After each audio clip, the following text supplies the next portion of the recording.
And again, in fact, working with LGUs was number 3 on MAP's list of top concerns for 2025. Funny that you bring that Yeah. up. Corruption aside, what about red tape?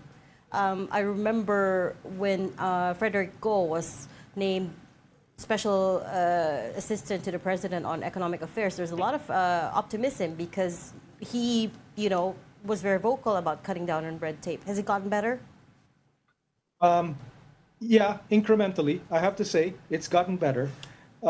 You know, the whole one-stop shop concept, which used to be the standard for is it's slowly being revised, okay? Because a lot of the red tape happens again at the LGU level.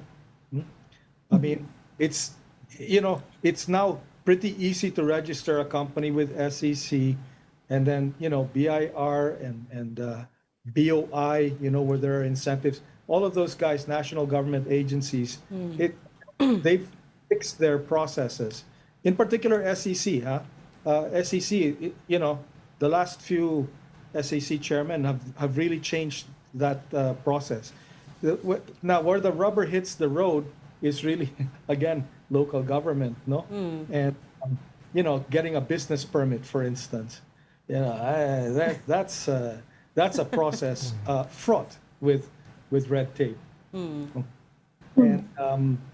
well, we're doing what we can to try to pressure the government to fix those things. Yeah. But it's, I mean, the problem is the private sector is also complicit. They'd rather pay the fine because it's cheaper than doing things legally. I mean, pay the fine, pay the bribe, sorry. I mean, Are there any bright spots in the Philippines by way of reducing red tape? Can you think of any place that could serve as a model, for example? Yeah, I think there are, but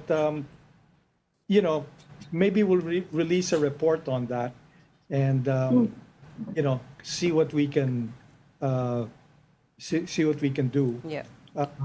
It's a fight that's, I mean, it's decades old.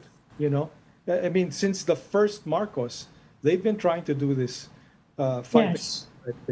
And PESA, diba? PESA and now TIESA, those are efforts to reduce red tape by taking away the authority from the local government. LGU. Yeah. I agree, Mr. Ongpin, that a large part of the problem is with our LGUs. A large part of our system where dynasties and cartels dominate happen on the LGU level. But we also have a system where the executive is very strong, where the president is very strong. And definitely that strength can be used, especially the control of the internal revenue allotment, to force LGUs to do what they should do. The DILG has a lot of powers of oversight with the LGUs, and even the budget ministry has a lot of powers in relation to LGUs. So if they can get their act together, the LGUs can really be pressured to accelerate reforms because of the very nature of our political system with a strong executive. So there's The strong executive is a bit of a myth, huh?